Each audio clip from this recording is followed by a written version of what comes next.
Japan में पिछले 30 साल में चोरी नहीं हुई, कत्ल नहीं हुआ, कोई भूखा नहीं सोता। जलजले के वक्त कैंपों में सब कुछ रख दिया जाता है। कोई एक छटांक जरूरत से ज्यादा नहीं लेता। दयानतदारी में दुनिया में पहले नंबर पर हैं। अब सड़क पर करोड़ों रुपए फेंक दें, कोई नहीं उठाता। आप कंधा मारें तो सामने वाला माजरत करता दिखाई देगा। तरक्की और टेक्नोलॉजी में दुनिया से 10 साल आगे जीते हैं। काम इतना करते हैं कि वजीर आजम हाथ जोड़कर आराम के मशवरे देता है। सिगरेट की राख झाड़ने की डिब्बियां जेब में रखते हैं। सफाई इतनी है कि सड़कों में मुंह नजर आए। पाबंदी वक्त इतनी कि 5 मिनट ट्रेन लेट हुई तो पूरी कंपनी बंद कर दी। अखलाक इतना बुलंद कि आप हैरत से मुंह तकते रह जाएंगे। इखलास, मेहमान नवाजी और सकाफत कमाल।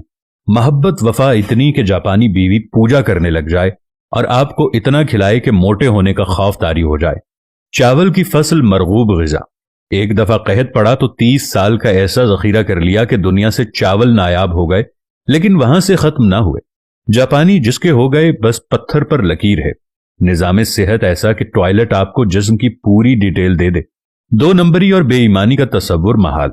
और अब आते हैं कि जिस मुल्क में लाखों लोग तबलीगी इज्तिमात में जाते हों, जहां लाखों लोग दावत दीन के लिए सफर करते हों, जहां से लाखों लोग बैतुल्ला, उम्रा और हज के लिए जाते हों, मिलादुन नबी के मौके पर हर शहर में जुलूसों में लाखों लोग शामिल हों, जिस मुल्क में हर रात लाखों महफिल मिलाद और दरस कुरान होते हैं, जिस मुल्क में यौम आशूर पे लाखों लोग गम हुसैन रदियल्लाहु ताला अन्हो में अज़ादारी करते हों, जिस मुल्क में ईद और जुमे में बड़े बड़े इज्तिमात होते हों, जिस मुल्क में तस्बीहात पढ़ने वाले लाखों में और दुरूद सलाम की तादाद अरबों में हो, वो मुल्क ईमानदारी में दुनिया में 160वें नंबर पर है। और काफिरों का जापान दयानतदारी में नंबर 1 मुल्क करार पाए तो सवाल तो उठेगा कि हम किसको धोखा दे रहे हैं। हम खुद को धोखा दे रहे हैं या अपने खुदा को धोखा दे रहे हैं? क्योंकि हम दुनिया को तो धोखा नहीं दे रहे। दुनिया हमसे आगे जा रही है। दुनिया तो हर काम में आगे है। हम किसको धोखा दे रहे हैं?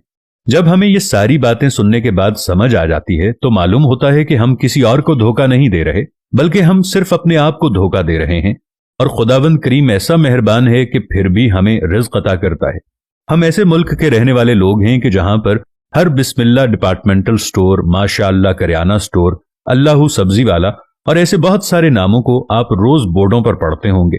लेकिन मजाल कि नमाज के वक्त में कोई अपनी दुकान को छोड़कर चला जाए, क्योंकि माशाअल्लाह जनरल स्टोर वाले को डर होता है कि माशाअल्लाह से कोई मुसलमान उसकी सफाई ना कर जाए, क्योंकि बिस्मिल्लाह सुपर स्टोर वाले को डर होता है कि कोई बिस्मिल्लाह पढ़कर उसके सामान की सफाई न कर जाए।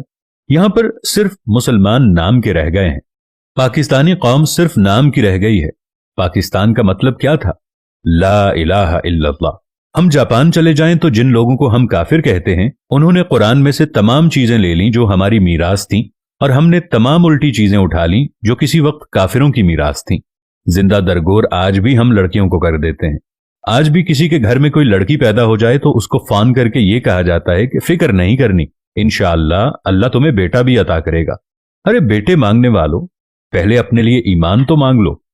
मैं आज अपने देखने वालों के साथ मिलकर अपने रब्बुल इज्जत से यह दुआ मांगता हूं कि मेरे पाक परवरदिगार पाकिस्तान का मुस्तकबिल रोशन फरमा।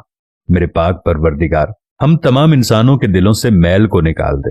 हम 2 नंबर बेईमान लोगों के दिलों से बेईमानी निकाल दे।